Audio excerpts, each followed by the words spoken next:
Hi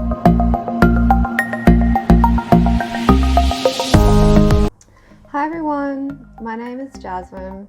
I am from Helping Minds Online and welcome to my channel. What I like to do every week, I talk about psychological theory, psychological phenomena, and I break it down into ways that you can use to apply to your own life, to better your own life and to better your mental health. So if anything like that is important to you, please subscribe because I put a new video out every week, and as I said, it could really help you and really benefit you. That's the way I design my videos. So today's video is designed to help people who have experienced either cyberbullying, trolling, just mean and hateful comments, anyone with a social media account that is being subjected to hateful, negative comments. How do you deal with it? Why are people saying these things? So I'll break all of that down from a psychological point of view so that you can have a better understanding of why it upsets you, how to ensure you don't get upset, and why the other person might be doing it. Because it always helps to have a better understanding. I am a registered provisional psychologist. I also offer online support. Link is in the bio. So let's get down to cyberbullying, trolling, and just mean, hateful comments. What is trolling? So trolling is when an individual likes to leave comments that are designed specifically to create chaos, conflict, negativity within the online community. It's different from mean comments or cyberbullying in the fact that mean comments might just be that it's not really designed to invoke a response from other people or designed to create an argument with others. It's just designed to simply be mean, just to leave a mean comment there. And that comment can be targeted at other users. It can be targeted at you as the account holder. And then cyberbullying it's usually a group of people are targeting a victim, a vulnerable person. And this video is probably more aimed at understanding the actions of trolls and the actions of people that put mean and hateful comments. Cyberbullying is a different beast in itself, and I will do another video one day explaining how to deal with that, but this is probably more, this could help you a little bit, but it's definitely more for people that have to deal with hateful, negative comments. You may find that if you are a YouTuber, the amount of hateful comments I feel is definitely more prevalent in the YouTube community than in Instagram or Facebook. And the reason I attribute to this is because of the anonymity that is afforded to YouTube users. Now, a YouTube user could put a comment and you don't even know what their gender is. Instagram is the same. You can create accounts where you have no idea who that person is, but it's very easy to screenshot a hateful comment and post it to your story and everyone can see. So it's not that anonymous. You have the control to make it more public, whereas with YouTube, what are you going to do? Screenshot the comment and then dedicate a YouTube video to it? Like, who's going to watch it? Why would you dedicate that much energy to hateful comments as well? So I think that it's a combination of things that makes YouTube susceptible to a barrage of online hateful comments. It's a bit of a double-edged sword, really, because the dialogue is what makes YouTube so interesting as well. So you want people commenting. It's just hard when some of those comments are so hateful. And the thing is, like, we're all biologically programmed to get a nervous system response to hateful comments because it's associated with threat. And our ancestors, when exposed to verbal assault, would usually be followed by physical assault and possibly death. So it's biologically programmed in us to have a automatic nervous response system, fight or flight system to negative comments. So you can definitely believe the adage, sticks or stones may break my bones, but names will never hurt me. But the truth of the matter is, names do hurt. So I'm obviously creating this video thinking that you're a creator who has meaningful, well-researched topics, that's probably not creating videos of a poor quality or with a really negative message, or that's not perpetuating lies or deceiving people. And if you are, then maybe the hateful comments might be warranted. So this is just for people that are well-intended and are being faced with occasional vitriol. So what's the best thing to do? What do you do with these comments? So one of the things that I like to really do is come from a place of compassion and understanding. People generally don't say mean and hateful things if they're in a good place. In order for them to write such hateful things, such negative things, imagine what's going on inside their head. Imagine the automatic negative thoughts that they're possibly faced with day after day. And YouTube comments is just an extension of those negative emotions and expressions that they're feeling. The other thing to remember too is your opinion won't please everyone. There is literally no opinion you could ever say that is going to gel with everybody.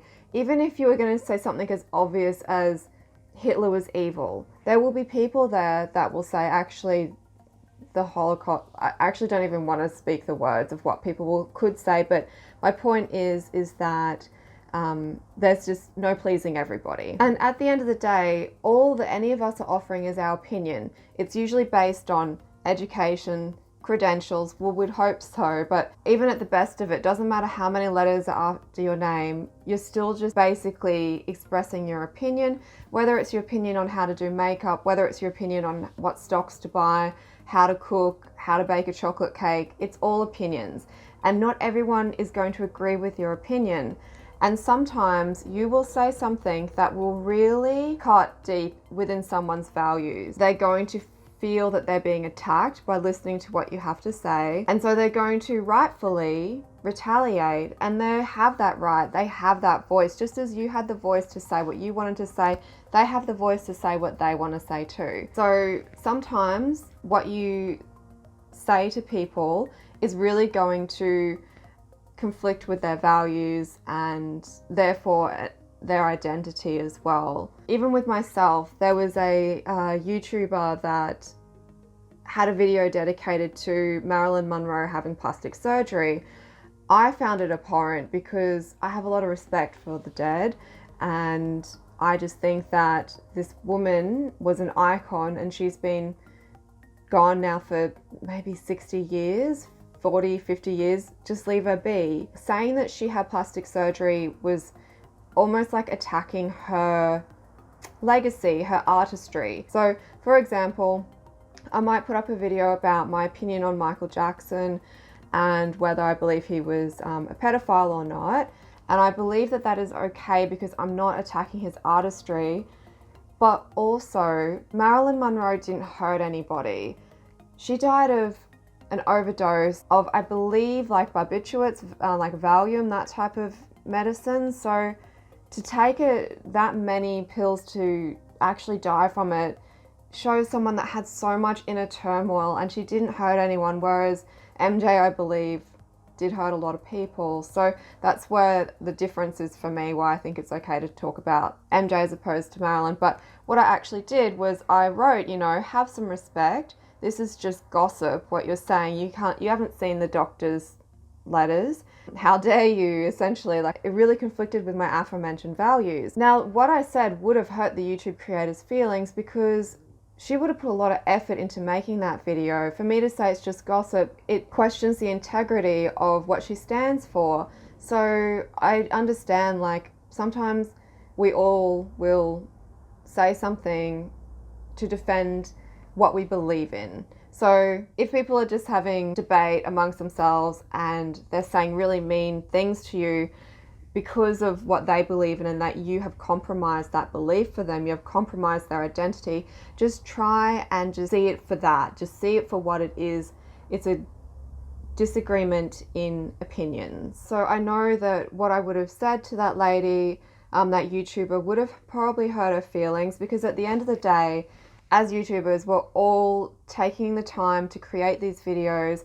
They take a long time to create, and I don't even have the elaborate stages and theatrics that a lot of YouTubers have, and even this is time consuming, but we just want to share our knowledge. And so it does hurt our feelings, when people say mean things, but at the end of the day, you just have to separate yourself from it, and you just have to understand it as seeing it from a point of compassion for what that person might be going through.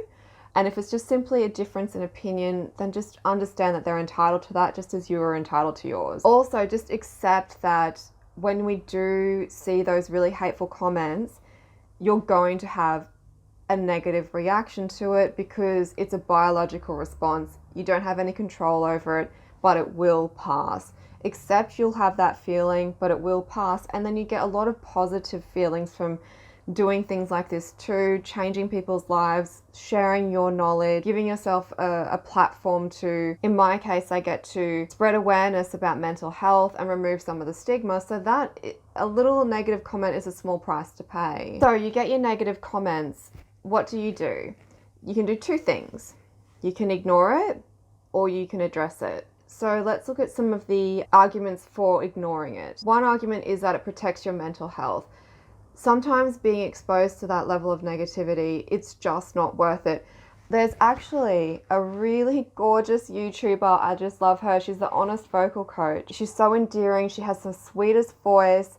She's so positive. All she does is like say beautiful things about singers. Like she even commented in a positive way about the Spice Girls' vocal ability. And I love the Spice Girls, but I definitely would not consider them to be good vocalists. But this is just an example of how positive she is. And somebody said really hateful things about her teeth.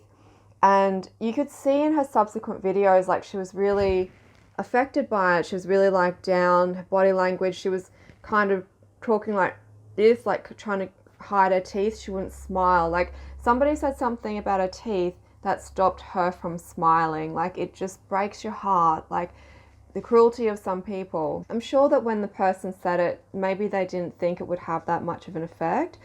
The great thing is that it upset her for a little bit, but she got over it. She smiles again. She stopped bothering putting makeup on because it's not true to her. She doesn't need to worry about her appearance. We all just want to hear what she has to say. We just want to hear her critique and learn better vocal abilities and hear what she has to say about our favorite artist. But yeah, so that's brings you back around to my point, is that you can just ignore it. You can just don't read your comments, deactivate your comments perhaps, but just also know that the comments is what makes YouTube fun. The comments are what puts your YouTube video up in the algorithm too, so you gets more exposure, gets more viewers, gets more subscribers. So, but your mental health, you're responsible for it, you're accountable for it, so you need to do what you need to do to protect that. The other thing you can do is address it. So, what are the pros of addressing it? Well, one of the pros of addressing it is that you simply get to get feedback, and it's invaluable feedback. And even some of the biggest YouTube names, so Dr. Grande, I think his name is, he's similar to my sorts of videos, and every single video he creates, he never sides with the victim. Whether it was MJ, he didn't side with the victims. Paris Hilton, he just sort of dismissed her claims as well. And he got a lot of like negative comments from that and probably lost some subscribers from it too. And from it, he was able to take a different viewpoint, reevaluate his next videos about victims and that sort of thing. And he was able to get a better understanding of trauma responses. So we're all like, there's so much psychological knowledge. We can't be across everything. So he was able to expand his knowledge, which we all should be doing all the time. Anyway, it's actually a regulation here in Australia that you continuously are updating your knowledge and attending seminars and getting supervision. And then like in the subsequent video, he was far more compassionate towards the victim. Mind you, the perpetrator was Marilyn Manson, so I think it's easier to side with the victim when the alleged perpetrator looks like Marilyn Manson. So yeah, that's just my opinion on that. Anyway, I'm digressing. But the point is that reading the feedback gives you feedback, allows you to modify your content to better suit the subscribers. And it's a reciprocal relationship. You can't just come out here and say, I want to say all of this, you guys have got to just listen. No, like we don't exist without the viewers. We also don't exist without the comments too, really. You really want to have a two-way relationship and get a better understanding of what's resonating well with your viewers and what's not. But again, keep in mind that you'll never please everybody. So if you are going to read the comments, be strategic. Do not read the comments in your home if possible. I'll explain why in just a second, and consider turning off notifications. So what I would recommend that you do is have 1 hour per week or per day, depending on how involved you are with being a YouTuber, but an allocated time where you read your comments. You do that in a safe place that isn't your home, because what you can actually do is, say I'm reading negative comments now, so I'll have a negative response and I might be looking at my candle. And then what can happen is the next time that I look at that candle, it invokes that negative response through association. So that's why they say the best place to conduct an exam is where you study, because for some reason we attribute memories to items around us. Don't know how that works, but that's what the science says.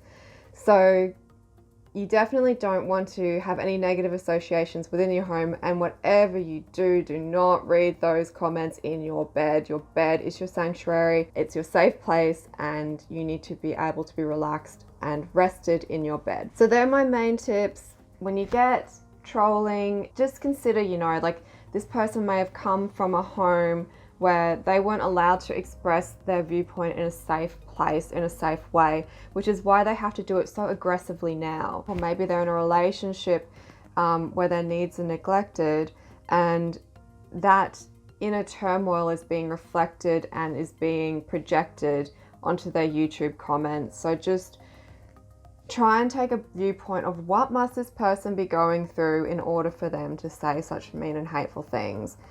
Take the stance of compassion. Really, even consider reaching out and just saying, don't be like going, oh, you're mental, you're so angry, I hope you're okay. Like, no backhanded or condescending comments, please. Like, just come from a place of genuine concern, like, thanks for your comment, what are your other thoughts? And just like show, I really care what you have to say. But some comments are malicious and undeserving of further attention. And all you can do in all of those types of situations is just be like, thank you for watching my video. Thank you for taking the time to comment. You can just say it in your mind. There's no need to respond or give that any more further energy. But at the end of the day, like, they took the time to watch your video and comment, which is good for YouTube success. So, and also, like, a lot of our online communities, a lot of subscribers will want to have a place of harmony too, so they usually will try and diffuse the situation too. And always know, at the end of the day, the beauty of YouTube is no matter what negative comments are happening, you can just turn off your notifications, go for a walk, and you're totally distancing yourself from it. So again, everyone, just try and be nicer on YouTube. Maybe wait 24 hours before you post something really hateful. Maybe if something has really upset you, just give it 24 hours and then post, because then it will be less of an attack on that person, because that's the reason why, because you felt attacked, and that's the reason why you've needed to sort of attack back. It's just biology. It's the way that we're programmed. Again, the comments make it really interesting and a part of the fun of YouTube. And YouTube is just a wonderful vessel for information. Some of the comments are fascinating and provide you with even more insight and information. So regardless, thank you for watching this video, and I hope that you have a great day and lots of positivity headed your way. And again, if mental health tips is something that's really important to you, please subscribe. They're free. They come every week from me to you. Thanks for joining me. Have a great day.